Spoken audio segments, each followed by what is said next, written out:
Ang 5 direktiba mula kay Master Cheng Yen ay pinangunahan ng paghubog ng mabuting asal sa bawat isa, kung saan noong Nobyembre 2109 ay sinimulan ng ilunsad ng Chuchi Foundation ang mga training camps sa punong tanggapan nito sa Quezon City. Sa pamamagitan nito, ang mga lumahok na Filipino volunteers mula sa Marikina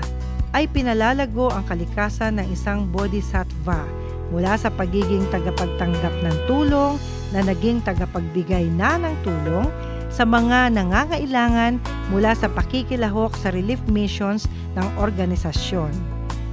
Sa pagtupad ng direktiba sa pabahay, masasaksihan ang diwa ng bayanihan mula sa mga lokal na volunteers na nag-aalay ng oras at pawis sa konstruksyon o pagsasaayos ng bahay ng kababayang nangangailangan nito.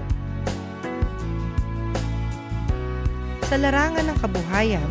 binuksan ang Cash for Work program sa Chuchi Great Love Campus sa Santa Mesa, Maynila noong Abril 2010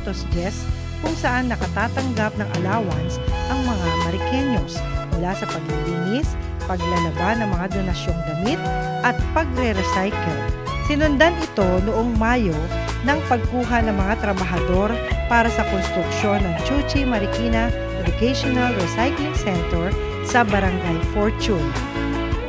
Mula sa suporta ng lokal na pamahalaan ng Marikina sa recycling activity ng Chuchi Foundation na palaganapin sa buong pamayanan at sa mga paaralang sakop nito, lumawig pa ang Cash for Work program kung saan nakatatanggap ng allowance ang mga Marikenyos mula sa pangongolekta ng mga recyclables tulad ng mga papel, bote, bakal, plastik at iba pa tuwing Lunes hanggang Biyernes. Ilan sa mga mahalagang okasyon na nakatulong ang recycling program ay ang pagtatayo ng recycling stations sa mga voting precinct sa Marikina noong nakaraang halalang pambansa at pambarangay at paggunita sa araw ng mga yumao sa sementeryo ng Marikina at Maynila.